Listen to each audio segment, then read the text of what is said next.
This is Tailgate Talk, presented by Tarpon Blue. Let's take a ride.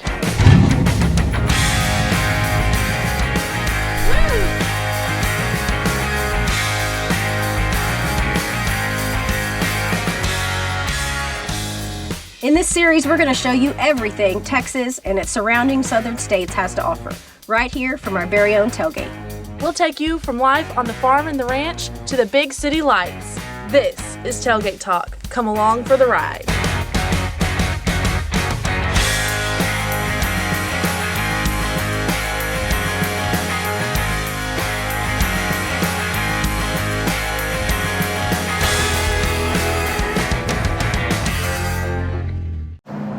Hi, welcome to this episode of Tailgate Talk. We're here with Adrian Davila with Davila's Barbecue. He is the pitmaster and owner, and the family has been running the business for about 60 years, right? Yes, a little over 60. It'll be 65 and next year. Oh, wow. Yeah. 65. Wow. Yeah. Okay, so how did this establishment come from a little bitty schoolhouse to what it is today? Well, just really simple. It boils down to getting up and lighting the fire in the morning. Yeah. And that has to start with that, and it has to start with the barbecue. That's something that we haven't changed in Right. those 60 years, is the way we do it. And in a business aspect, people, you have, customer loyalty and also customer confidence. Right. So they know what they're going to get here, and so that's what's helped us sustain and keep it going, is lighting that fire every day. Right. Well, so one of the things we were just talking about that you made a comment that I think a lot of establishments that are having a problem with is employees, and you don't have that because you have lifelong employees that have been working for you. I mean, of course, we definitely have our challenges, as anybody does, but we've been fortunate to have a core of employees at key positions, and as far as our pitmaster and our cooks in production and a couple people in front with catering, because it's been a crazy two and a half, 3 years going on with the pandemic. So luckily, we've been able to sustain and adapt through these challenging times, but fortunate enough to sustain a crew, an inner core, and not have to, some restaurants have had to close. They've had to close, certain aspects of their business because they just didn't have the people to function. Right. So fortunately, that is not where we're at at this point. So you've been on a lot of national television shows, publications, different things. How did that come about for Davila's? Well, it really came about in that story that you hear about, per se. A gentleman by the name of Greg Quayle walked in the restaurant, and he was actually casting for a show. Didn't have anything to do with it, food at the time, but he was convinced that Latinos not being really represented on national food television, and he loved our story. So the rest is kind of history. He put me in front of major networks, pitched several shows with me, and what the networks do is they have you on several things to try you in different capacities. So I was really fortunate from inception to be placed in front of large platforms, and then he guided me to writing a book, which I wrote a cookbook with actually one of Guy Fieri's co-authors, that he had written all the diners, drive-ins, and dives. So him putting me in front of those bigger platforms allowed me to take advantage of those opportunities and really align myself with those bigger platforms and just try to make the most of it ever since. So that really changed your business a lot. It changed the business. Yeah, things were never the same for me because the things that I've gotten to do and see and explore, and even in business, I've done pop-ups with restaurants in South America, New York.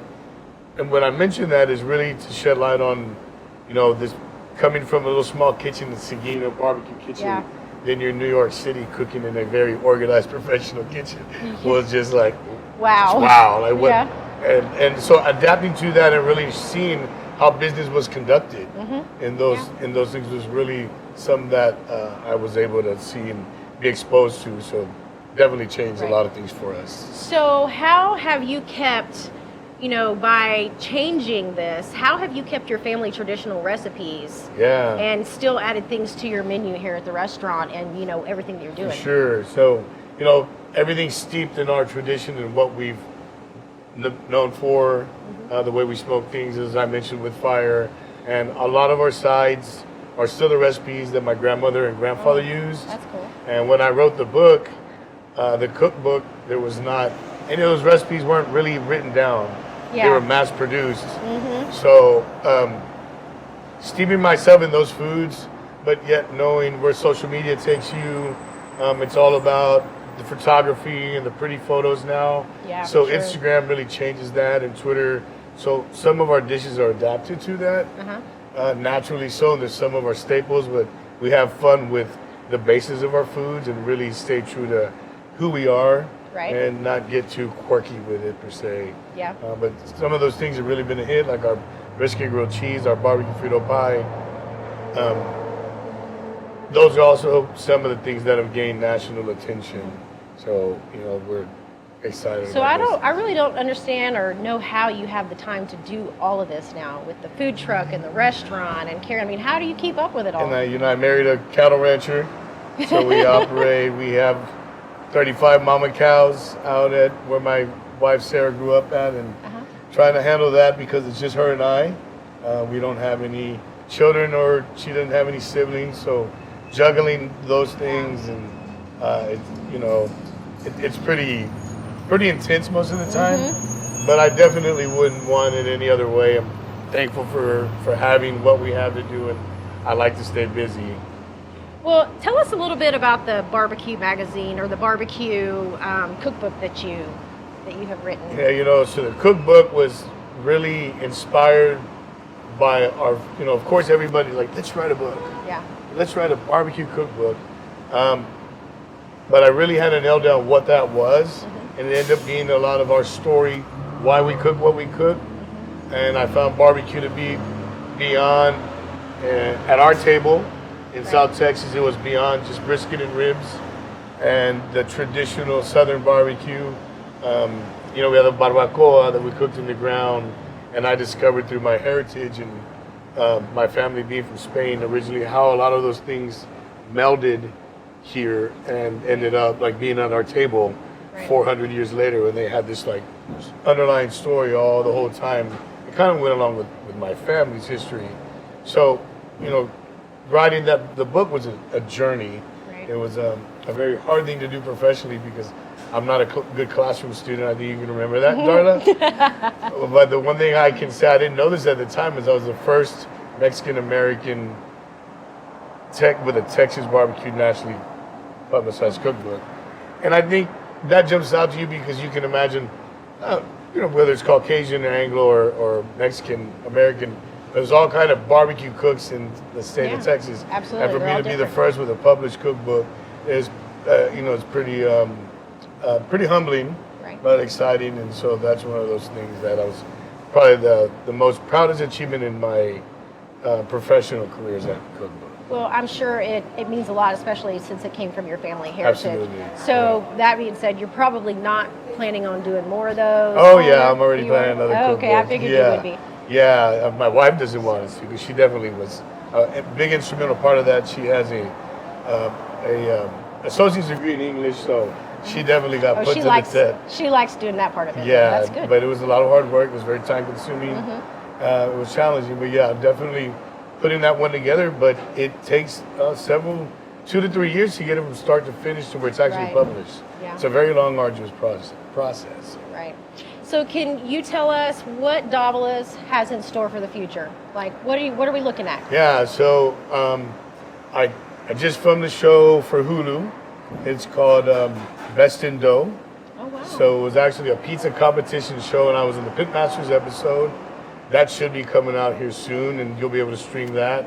And that'll feature our restaurant, and I'm excited to be on a different platform, and that's digital. Also, we know Hulu is probably one of the biggest players in the industry right now. Right. So getting to experience that was really cool, and to be on that show will be an honor. We are just purchased another food truck, so we're going to be rolling out our food truck, and it's going to be called Davila's on Wheels. And that's going to be representing more of our truck. We'll be representing the foods of South Texas and not just barbecue, because in catering, we do many other things besides just barbecue. Right. So when we take that truck out, it could be burgers or the barbecue or, some a crawfish boil or, some fajitas, and really be able to do a lot of things. Right. So we're excited about that. And those are two pretty big things that I'm excited we'll be talking about. Well, that's very exciting. Yeah. Being around for 65 years, that's a long time. That just says that you're doing something right here. Well, we have a beautiful community that's supported us all of these years, whether it's my grandfather or my father or now my family and I. Seguin's a wonderful community. They really support their own. And, without their support all of these years, we definitely wouldn't be here. Right. It takes a community to support, whether it's children or family, and of course, any small independent business, that it's not easy to make it in that capacity. So No. It says a lot about a community to sustain a restaurant here for that long. Especially, after the last few years that we've been through. So Yeah, it says a lot. For sure. Well, Adrian, we wanted to thank you thanks for being on this episode of Tailgate For Talk. sure, it's fun. And yeah, absolutely. So tell us where we can find Adrian Davila and Davila's Barbecue. All right, so across all socials, Davila's Barbecue across the board, Instagram, Twitter, TikTok, Facebook. Right. If you want to order my book on Amazon or through our website, Barnes & Noble, and you can get our rub at HEB, what we use on everything. And maybe last but not least, if you're in a faraway land and anywhere in the continental United States, you can go onto our website and order our barbecue shipped to your door within 48 hours. Nice. That's Very how you good. can find me. Well, thank you again. Thanks for having me. It's great. Thanks for tuning in today, and thank you to our guests for sharing their story. Be sure to follow us on Facebook and Instagram and subscribe to our YouTube channel. We'll see you next time on Tailgate Talk. We'll tell you things you might not know.